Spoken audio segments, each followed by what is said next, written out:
First of all, a huge thank you to CSRBOX and Team Bhomik. I think this, I've been on and off. I'll confess, I've not been there throughout since the morning, but I had, I managed to spend as much time as I could during the day with you, and it is really a wonderful gathering of people.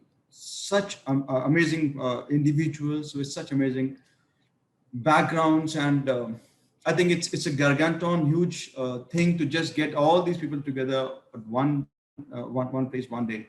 So huge compliment from my side to you, and do it again next year, and hopefully, as the last speaker said, we get to meet in in person. Because, I mean, that's something which has been really, I think, bothering me and a lot of people. This whole web meeting business is really okay to some extent. Now, I think the biggest compliment I like to give to CSRBOX is also the fact that I reach out to CSRBOX every time I need some data about CSR, and I think that is the biggest thing I can say about CSRBOX. Is the most reliable source for me as far as CSR data is concerned. And great show, guys. Keep it going. Now we have an amazing panel today, and they've all been introduced, and I have little to add on that account really. But in a line, it's an honor to be in the company of such amazing women leaders who are change makers, and it's in a very real sense of the word, And then we have Mr. Balalji, who represents the resilience of the Indian corporate sector. On behalf of millions of this nation, Mr. Balalji, I don't think he has joined yet, but I wish to congratulate you for standing tall in the face of multiple storms which Vodafone has faced. And I believe that you will come out stronger when the dust has settled down. Let us not forget that telecom, since we're talking local economies, the telecom sector has perhaps played the biggest role in bringing the two Indias together. And in that sense, I can tell you telecom is perhaps the biggest partner of local economies of rural India. Now, the structure of this panel discussion is fairly simple. We set the context. So what is a local economy? What is investing in it? And then we have around 10 minutes each for each panelist, where she brings out what she feels about the subject. How the projects of her foundation are impacting local economies. And instead of getting into the project as such, bring out the special key takeaways. Yeah. I'm so sorry to interrupt in between. It's just that Mr. Balaji is running a little bit late. So if you pose questions to him a little while later, that'll be really helpful. Yes. Absolutely. So as I was just saying, we'll set the context of this whole discussion today. What it means for the panelists, not giving out examples of what we have done, but instead the key takeaways which we have learned in our professional careers, and how do we handle a local economy, and things which this group of people who are with us can learn from. So I was asked to, in the last pre-panel meeting I was asked to develop some basic context. So here's the context. Is very simple. Indian rural population in 2020 is around 89.80 crore.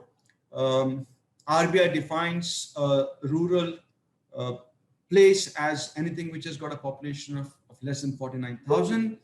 And it is generally said that rural areas comprise of nearly 70% of this India's population. But I believe that a mere disaggregation of the country and defining local economies on the basis of such numbers, may be a horrible thing to do. This 49,000 versus this 49,000, because they are different structures altogether. So what is a local economy? Do we have one rural economy? Do we have one homogeneous local economy in the country? Which India are we talking about when we talk about local economies? We also have an urban local economy, for God's sake. Is it? But it's so different from the rural local economy. And both these local economies need different types of investments. So it will not be out of place to say that this nation does not have a few hundreds, but perhaps thousands of local economies. And if you were to disaggregate these thousands of local economies into caste and religion-based sub-local economies, which is what real rural India is all about, then we see just what kind of a challenge we are looking at, And however simplistic it may seem to us orally as we speak, there are underlying messages and presumptions and challenges which make this not such a simple solution. To give you an example, the latest farm laws, their structure, the revolt, and the repeal are a clear proof of the same. Policy framers thought that they knew the local economy. They thought they knew what the local economy wanted. And they were right in assuming a lot of technical facts. The agri sector is begging for reform. Our COP26 promises mean nothing if we continue spewing methane from our paddy fields. And yet the farm laws had to be repealed. I mean, the local rural economies are clearly fairly complex organisms within themselves. So the overlying truth is that when we talk local economies, we are actually talking about what really matters. We're talking about creating development models which can be verified and touched and recreated.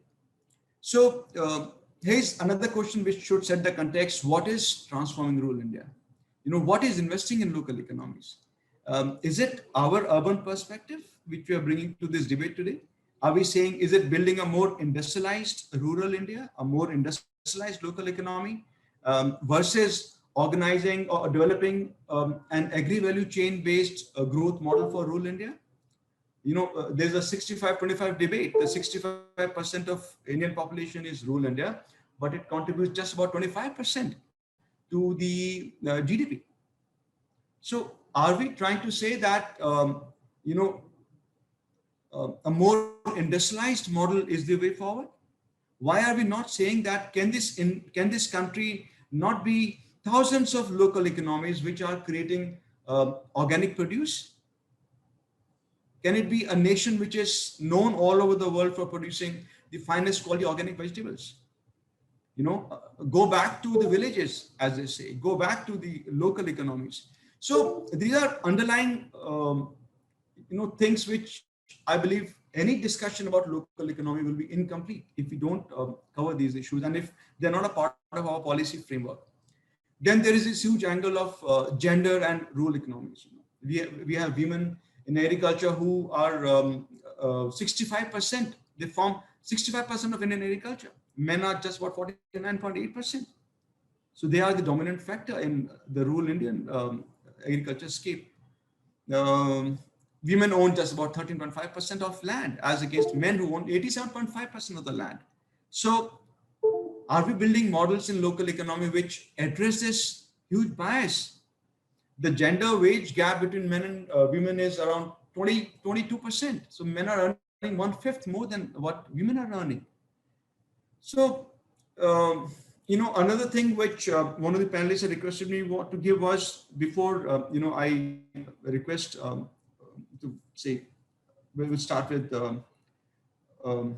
Miss Niyati. One thing which was that give us a spectrum of the stakeholders whom we can associate with while designing projects. So we have got 6,63,356 villages. We have got 2,83,000 odd village panchayats. And I'm yet to come across, development projects which are actually working with village panchayats, with them as a main stakeholder. They are on the fringes, but I'm personally, I'd love to hear from you all how you are engaging with village panchayats. We have got 112 lakh self-help groups in this country. 13.8 crore families are associated with the microfinance movement today. This is a phenomenal number. If somebody wants to set up, talk of upskilling, well, this is the first step you need to do. Then we have got 8,000 farmer producer organizations. 8,000 farmer producer organizations, each FPO having around 2,000 to 5,000 member farmers. And these are again huge structures which we can work with. And we have got 1 lakh primary agriculture cooperative societies in this country. A PAX, as they say, a PAX is a village level cooperative. And a PAX is, by definition, it can virtually do anything it wants to, to become financially viable. And that would mean becoming a part of, like I was told, Hinduja has got 14 large companies in its network. Believe me, these guys can be your sales nodal points for one of your any of your products. Buyer can reach out to these people and store their produce with them. So these are living functional bodies which are a part of the local India. So I think these were some of the initial points I wanted to share, with you all. There was a context I was asked to give, and then I think with that background, I'll request Niyati to start the show today with us and share with us, what do you think should be the way ahead for us for involving more and more of local economies. Thank you, Mr. Rohilla. Thank you, CSRBOX. I, my introduction to the panel, I had first indicated that I'm not a CSR person, social development person, but by choice and by engagement and by experience, I am now a CSR person. So my outlook will always look from the business side of things, because I moved from business to social development. So I'll always look at things, whether this makes sense, whether it is it's going to break even, whether it's going to sustain on its own, is it going to be needing support and help forever. So I always look at, or at least my thought process is that how do we do anything that can sustain on its own after a handholding period. So that was a little introduction about the way I think. Just to give you a little brief about the Hinduja Foundation, we are part of the Hinduja group, which consists of 14 odd companies. Some of the brands that you'll recognize is Ashok Leyland, IndusInd Bank. Some of the brands that you will recognize is Ashok Leyland, IndusInd Bank, Gulfoil. And we have another lot of companies, large and big, which are into the financial sector. We have one of India's largest MFI, which is, you can't hear me? There's some kind of disturbance in the voice. You are loud and clear, but there's some background. Oh, because my signal is quite good. Yeah. Now is this okay? Yeah. Better. Okay. So, and we have one of the largest MFIs in the country as part of our group. Okay, I don't know what to do because I'm still getting messages, can't hear. No, I think I can hear you. There was some little cracking happening in the background. Okay. Your voice is clear, but there's some background thing. Sure. Carry on. So we are one of the largest MFIs in the country as part of our group.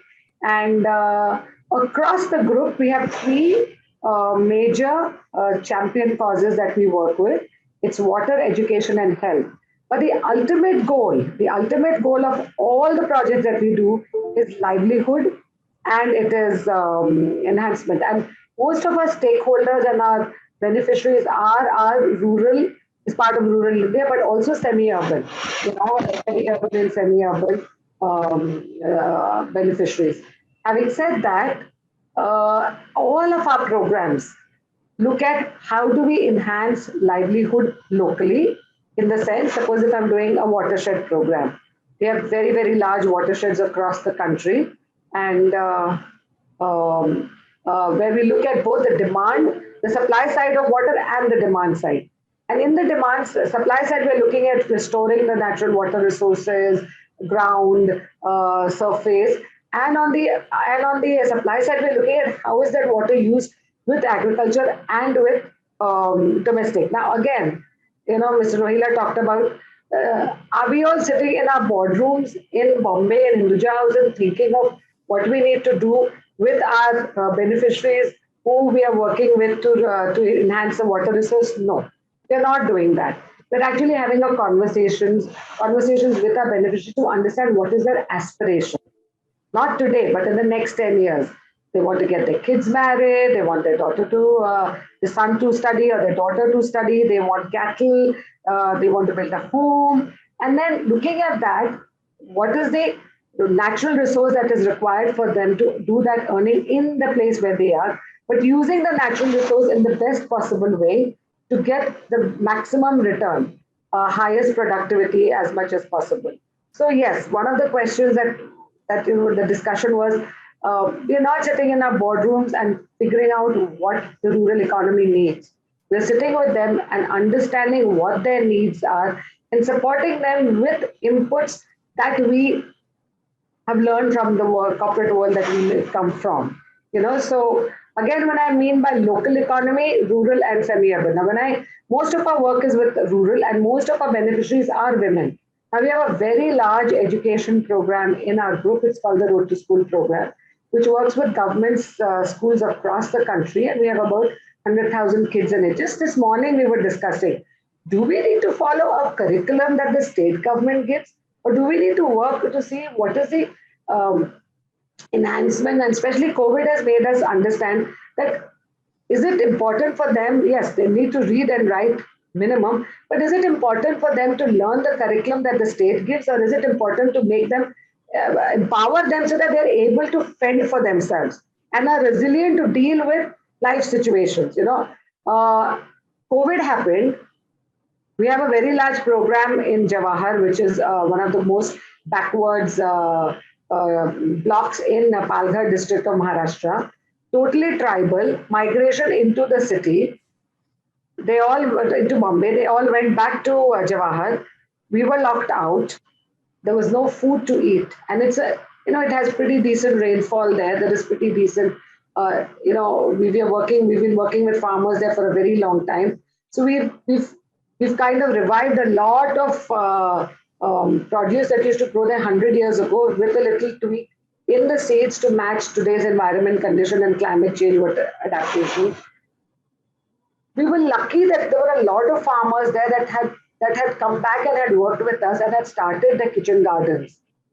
Because these villages were locked in, these kitchen gardens actually helped survive the rest of the farmers that had migrated back. So some of the biggest learning of COVID is that what can we do locally to support them and to build their resilience and to make sure that they are strong enough to be able to deal with situations. So when we talk about local economy and local, I can give you 100 examples of things that we've done. In our Road to School program, midday meals are all given. But we don't know whether these kids, what are they eating at dinner? When they would come back in the morning, we didn't know, the attention span was low, they were hungry, and we realized that we had to give them a breakfast program. So at Jawahar, we got a self-help group. Again, you talked about the big self-help group numbers, and we discussed this, Mr. Rohilla. How many of them actually are self-help group and not just community chit fund types? So we actually revived some of these women self-help groups to make the breakfast for their own kids. We provided them with the ingredients. What I'm trying to point out here is not just empowering them to do things, but empowering them to support themselves. We wanted to do a breakfast program for our kids in Jawahar. There was no, in Tamil Nadu, we have Akshar Patra who set up these huge kitchens and provides these breakfasts to all the government schools that we support. But in a remote place like that, it was this self-help group who supported us to do this. And now some of these self-help groups have now become bigger. So you start them small and you start them with a support that they see is beneficial for themselves. Like I wanted to give another example of the BFIL, which is our MFI, which is the largest. It has about 8 million customers, and it's sub districts in Jharkhand and Chhattisgarh and Bihar. One of their biggest customers the biggest asset was livestock.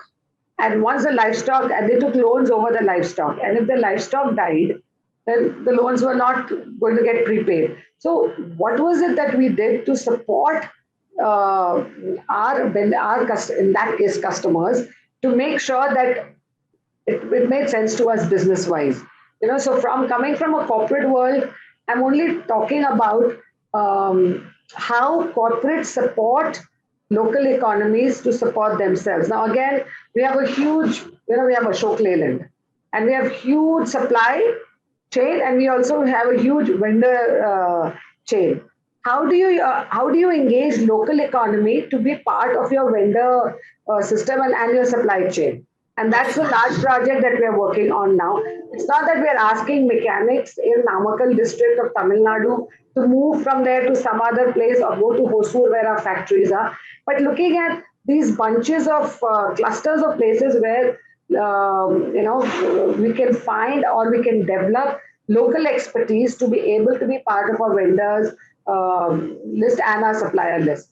So I don't want to give many examples. I just wanted to talk about the thought process of engaging with local economies in rural and peri-urban areas to make sure that they not only are helpful for themselves and they're getting stronger, but also helpful for us in our business perspective. Because if we are not able to make that money, we are not able to spend that money or put that money back into society. The CSR statutory requirement and all is great. It's happened. It's happened now. It may stay for another. I don't know. Changes in the world keep happening. But how do you build a system that helps you and thereby helps themselves? Is what I was trying to point out. Yeah. Thank you. Thanks, Niyati. Thank you. Let me first of all welcome Mr. Balaji. In your absence, I'll repeat again what I said in absence about you.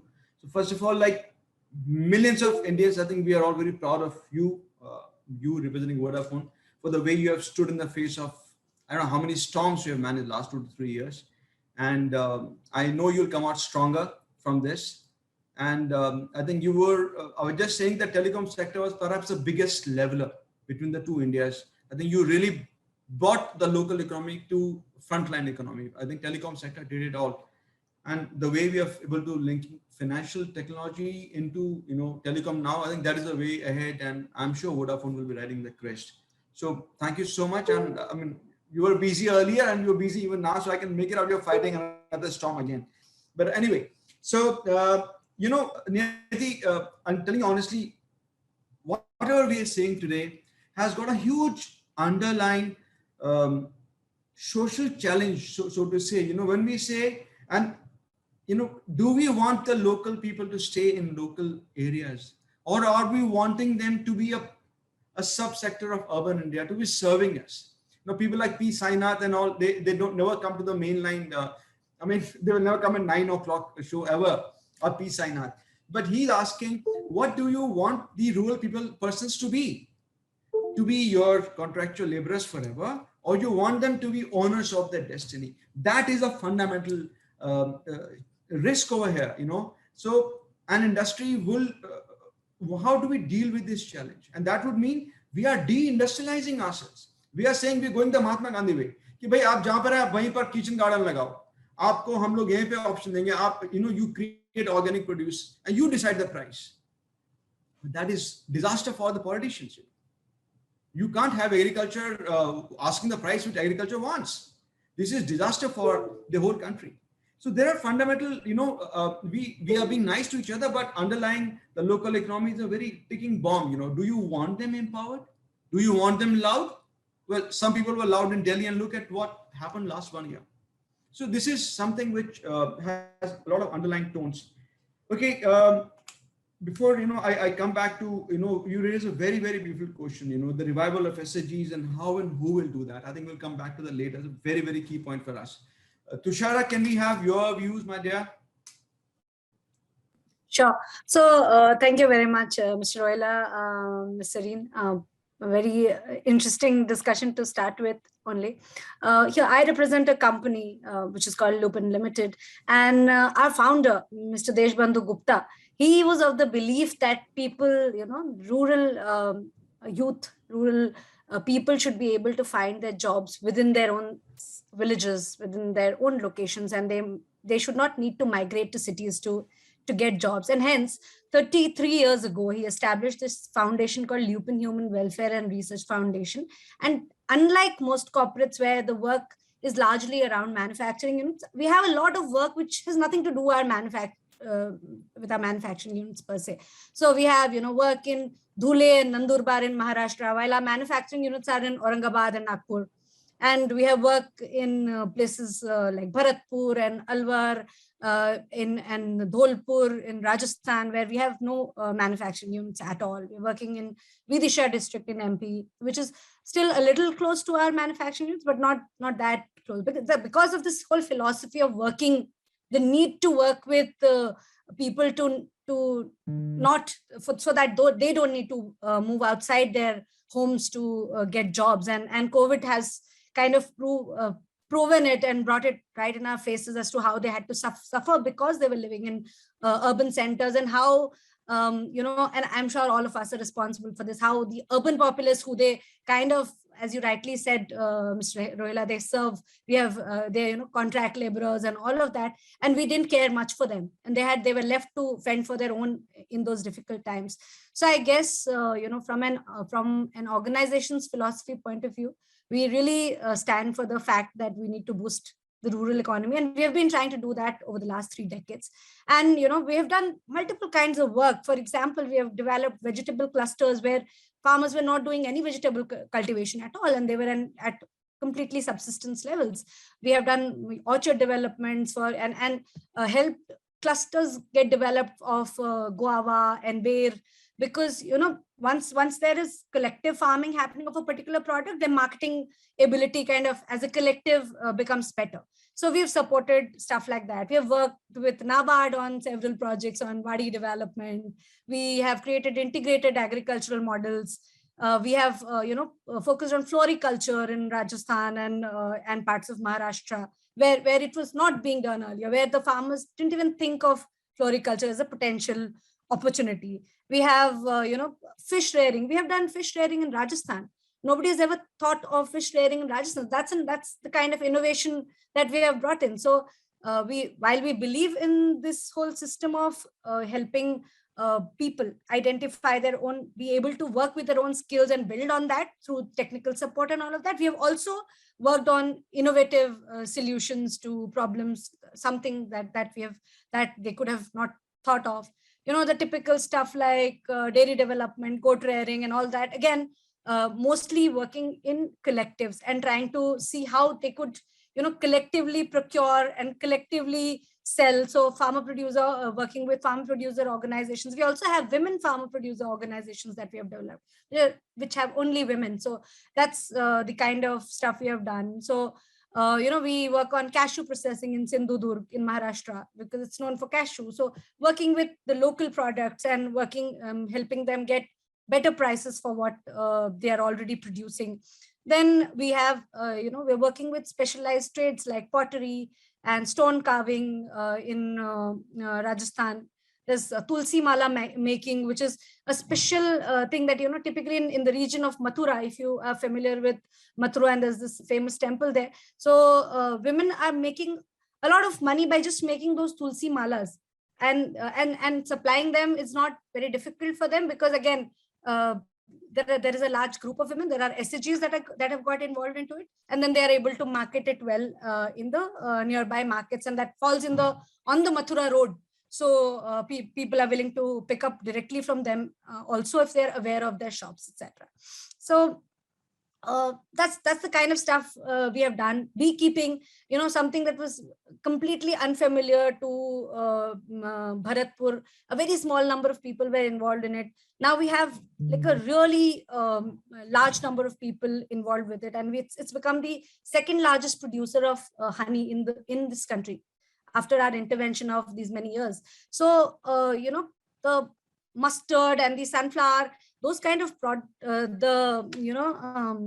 the crops that are grown in that region are very conducive for beekeeping, but probably nobody else thought of it. So we were the one who intervened and worked with these guys, and it was a complete cycle of motivating, working with them, giving them technical support, the know-how, and then helping them stand on their own. Some of them are doing crores of business in today's time. And we're very proud of that fact. Of course, there's a brand that is called Madhvi that has got developed out of it. So, that's the kind of work that we do and intend to continue doing. While we are a pharma company and we also intend to work in the space of healthcare, this remains very close to our heart. as the company, and we would continue to invest and look at all the various possibilities of collaborating with all concerned stakeholders there. We work with panchayats, we work with the local community-based organizations, for example, the FPOs, the SHGs I already mentioned, and always try and work through these collectives, whether it's jute making with women, bangle making. I'm unable to mention all of that to you because there's just a whole large number of things that we have over these 30 years been able to work with. Again, small, that's the best example of local economy support that that could come through. Thank you. I'll stop here.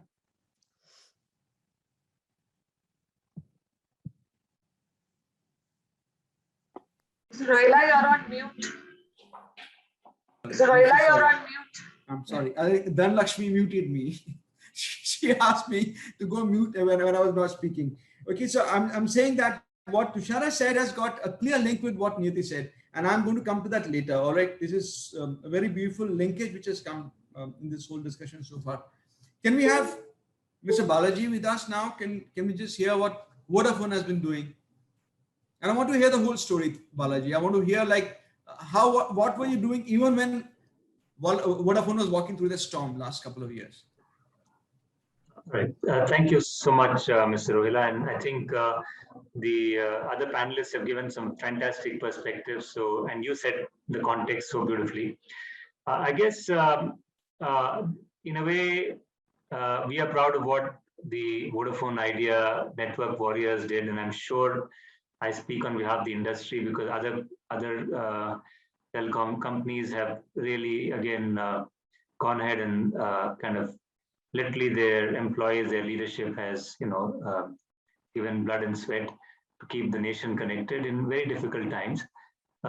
In fact, overnight we had to deal with a couple of things on the business side, which is providing connectivity to individuals and enterprise at large. And that was with the huge spike that took place in the traffic, number one, as people moved into lockdowns, and number two, as the nature of the traffic shifted from offices to home. And I think it is something that the telecom sector managed to do quite well. Initially, there were some difficulties even getting permits and so on, because truly lives had to be saved before anything else came. And that meant that our employees, our teams were in difficult situations, even getting permits to go and fix a tower if it went down, or equipment to be enhanced, or add more capacity where it was required as the traffic went up. But I think the government really stood rock solid, helped us through that initial jitters, because there were local administration, state administration, central agencies, law enforcement agencies, everybody involved. And so it was new for everybody. And in the end, collaboration saw us through. To me, that is a theme, whether it's in this pandemic that we saw that, or whether in solving the wicked problems and societal problems, collaboration is the key. And I think, Mr. Rohilla, you Sanjeev, you started talking about that in your comments about involving everybody, involving local communities. So I think what Niyati and Tushara have done is actually covered a lot of ground already. I'll try to kind of speak a little bit on what we have done in Vodafone, in our Vodafone Idea and our foundation. Clearly, since our on the business side, we understand technology well, clearly because we understand scale and collaboration well and partnerships well. That's part of our DNA and that's part of who we are. So we kind of put those into effect in areas that we chose to work with, where we felt that technology intervention could benefit a lot. So we picked up agriculture, we picked up education, we picked up financial literacy and women empowerment. A few areas like these is where we kind of decided to work very closely. And each of these, we said, if we understand the voice of customers, and that's, I think, the point that Niyati said, and in this case, the customers are beneficiaries. if you understand what their problems are, then we're able to craft a solution that involves technology much better. Number one, we're able to involve then like-minded organizations. They could be private sector players, they could be state or central government agencies, or they could be NGO partners. And more importantly, we're able to then, how do I say, onboard a lot of,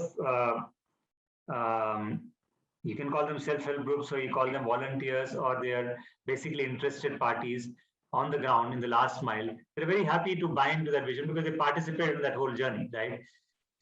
When they participate in the journey, they say, no, it's my baby too, so I need to, take care of it, nurture it. So that's the kind of approach that has worked for us in all these technology interventions. Otherwise, as it is, technology is fraught with dangers of acceptance, and by the time you get it going, something else takes over, and you get a lot of time loss. So that's been one big learning for us, and it's something that's built into our program design and intervention design from the beginning now. So that's number one. Just to give an example, if you look at our literacy program, we call it Jadu Ginni Ka. Right from crafting the name, if you call it Sakshar, people don't understand, but Ginni, everybody understands. Ginni in South India is similar to what it means in North India. It's a gold coin. If we can then, make it agnostic to companies, organizations, and you kind of put general philosophies of bachat kya hoti hai, what is savings, what is amdani, what is earnings. You do it in multimodal ways in terms of multiple languages, and you create a little bit of fun element, a little bit of multimedia element, and so on, which all of us in our organizations have marketing teams that work to create those kind of icons that can, speak and therefore communicate difficult concepts very easily. The impact is felt. And so I remember the first pilot we did, and this lady was very agitated, very oldish lady. And so, the tutor did ask, kya hua, Bibi ji, kya hua? She said, now I realize what the difference between simple interest and compound interest is. मेरे को तो बोलते थे कि 2% interest ले रहे, मुझे अब पता चला कि 38% होता है annualized.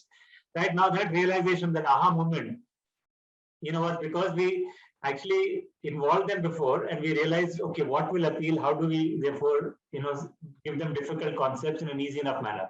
Once they understand it, they don't let go. And because of that, and that whole model of partnership, and we found, as I said, private sector partners to collaborate with us as well in this journey. And as a virtue of that, we were able to reach out to 10 million people, okay, and over half of them were women. It would never happen if it was not, literally open source, so to say, or open architecture, right? And now we've gone one step further. We said, okay, how do we get to the next level? So we reached out to the CSC, which is the Common Service Centers. They have 400,000 village level entrepreneurs. And we've actually now figured out a small hub and spoke method. We've given them a van, which allows these CSC village level entrepreneurs to go around in those vans. In each district, there are multiple village level entrepreneurs, and each of them get turns to go around in their nearby areas. They provide their services also because we provided connectivity. So they have a little computer, laptop, whatever, which they can do what they have to do. At the same time, the van opens out, there's a screen, and that person is able to, provide the basic financial literacy that's required of the program. So the thing is easy enough for them to do it as part of their current job, so they get a little bit more joy of contributing apart from earning some money also. And there's a skin in the game for everybody concerned. We equip the van with all the tools. We design the tools with our social sector partners. The VLE has got skin in the game because they see something out of it. The Common Service Center, the central government, the IT ministry has said, we'll take care of upkeep, because we didn't want it to be everything to be done by us. They said, we'll take care of upkeep for 5 years.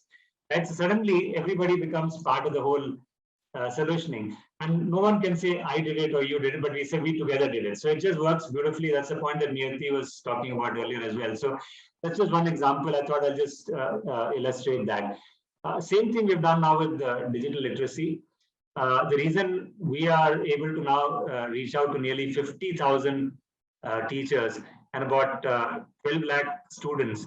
Of course, we benefited also by the pandemic in that sense, because the hunger for digital content, the hunger for being able to stay connected with classroom and teachers was very intense.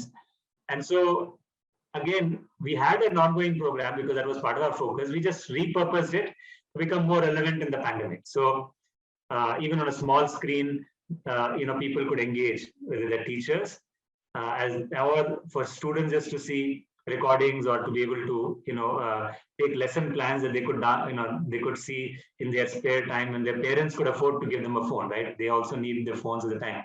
So we were just doing repurposing of our ongoing programs to be agile, right? That's all we understood better. So if we could do it for our business, then we said, let's put our best brains together to figure out how we can do it in the social sector. So that's been, again, an example.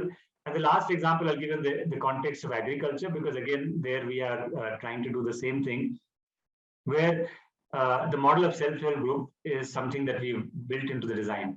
So while in theory, we're using, Internet of Things, sensors and so on to find out soil, moisture, temperature, etc. at a local level.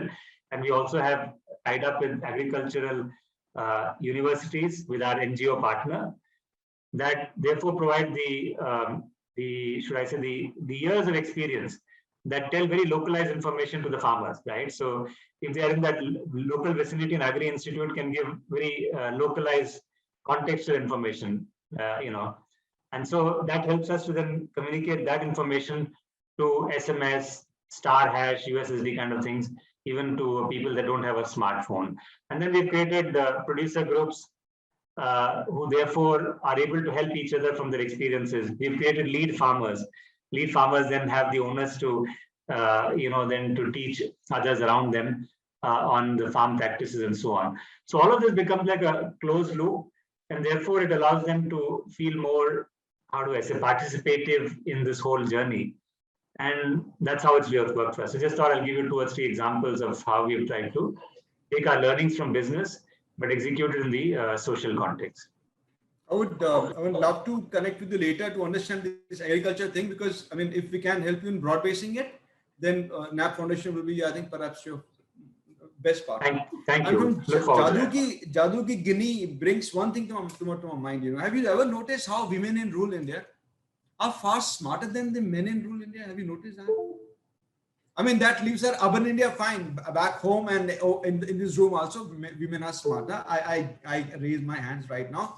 But in rural India, I have seen hundreds of times in every SHG meetings, women have asked such amazing questions, I mean, men only understand one part of their life, but women are, so this idea of compound interest was a simple interest, and then internalizing it, and then using it to better her life, that is something which you can trust a woman with. That knowledge is immensely useful to a woman. Men will say, bottle. They'll come up with some analogy like that and wash it off. But a woman understands the pain point of that difference. If I come to Dr. Dhanalaksmi, who is an agriculture professional, really, and I think a huge person to a huge experience really for me when we're talking of local economies, and especially from rural perspective, not urban local, but rural local. So, and Bayer has been, I think, very active in rural India for a long time now. So I will repeat my thing to you, Dhanalaksmi. I just want to hear from you. How do you actually make all this knowledge that we have useful to local India, really? I mean, it's not just doing one-off project. And that's in my last, when I come to you, I'm again going to link this question again to what Niyati said, what Tushara said. How do you make this, like a CSE? How do you make it really useful for the local economy? Are we doing it for the CSR perspective, or are we doing it for that person? I want to just hear your thoughts and link it to your Bayer experience. Sure. Thank you, Mr. Rohilla, and thanks to all the panelists. I think, some very excellent points covered by all the panelists, and quite a bit of what I also wanted to share, So before I get into answering or sharing my learnings and experiences, I'd like to say that the Bayer group of companies in India, we focus on 3 main verticals. One is the crop science and the pharma, which are 2 huge businesses for us. And we have a lot of expertise in both these verticals. and the recently launched consumer health division as well. So having said that, the Bayer Foundation, which is the CSR arm of the organization, does all the CSE activities. And for us as an organization, what is it that's important? The rural, how are we transforming the rural economy? And all our projects are focused on the rural economy. And we do it by being inclusive of the communities. So that's what Ms. Niyati also alluded to. Being inclusive of the communities and going by the pull theory. So we look at the communities, what is it that the communities want? And only then we design our interventions. And the second component is to make the rural communities self-reliant. How can we make them self-reliant by providing all the different expertise, the different aspects that can grow them into a better and stronger community. And the third component is the sustainability aspect.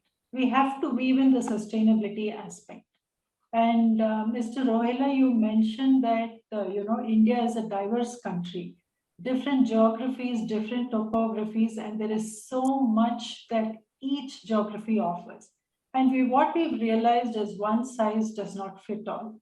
We need to have different models for different geographies. So what we basically do is to initiate with pilot projects, see how it happens in that particular geography, and then try to scale it up.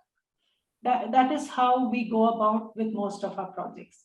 And I think a lot of us spoke about the women empowerment. So we are creating a wow moment for ourselves through our journey. And when I say wow moment, we are invested in women. So what we believe as an organization is empowering women. So if I have to just share some statistics, which I'm sure many of you are already aware of, currently 25% of the workforce in the country is women, and they're contributing to 17% of their GDP. And reports say that if the workforce is increased to 50%, there is an increase in the GDP up to an extent of 9%. So that makes it 26%. And if we go ahead, closing in on the gender gap that you spoke about, Mr. Rohilla, if we can get the gender gap to be equal, then the contribution from women is risen by 27%. So the GDP rises by 27%, taking the whole contribution up to 44%. So you see, there's a lot of potential that is there by empowering women. So that is the W for us. Then the A, we come to the A part of it. So the A is the aspirational district focus. Now this is aligned with how the government is thinking about increasing or bettering the human development index in some of these districts. So all our projects are focused on the aspirational districts, and very happy to share that 25 through our interventions, we are reaching to about 25% of the aspirational district. And the third component, extremely important component, is investing in health. So health is a very basic amenity. Only if you have a healthy workforce, you have a healthy community, you have increased productivity. So that is how we have put in, our thoughts and strategy to invest in the local economy. And last but not the least, what I'd like to share is we talked about self-help groups and all of that. So the capacity building, I think that is something that's very important. How we build the capacities, and capacity to us it just does not stop at skilling the women. It encompasses a holistic development. We work with community-based organizations, and when we work with such organizations, we make sure to have a pool of them. For example, if I were to say, we have organizations that are at different levels of maturity. So if we are looking at a bunch of self-help groups, we have self-help groups that are at different levels of maturity. So what does that help with? There is a lot of peer learning that can happen across these self-help groups. Women can learn from each other. And the capacity building is also inclusive of the institutional and the governance aspects of the community-based organization. How can we build that? And then I think Mr. Balaji touched upon a very important point, the digital literacy. We have seen how digital has penetrated in the last 1 year. So, digital literacy is also now woven into all our projects, financial inclusion.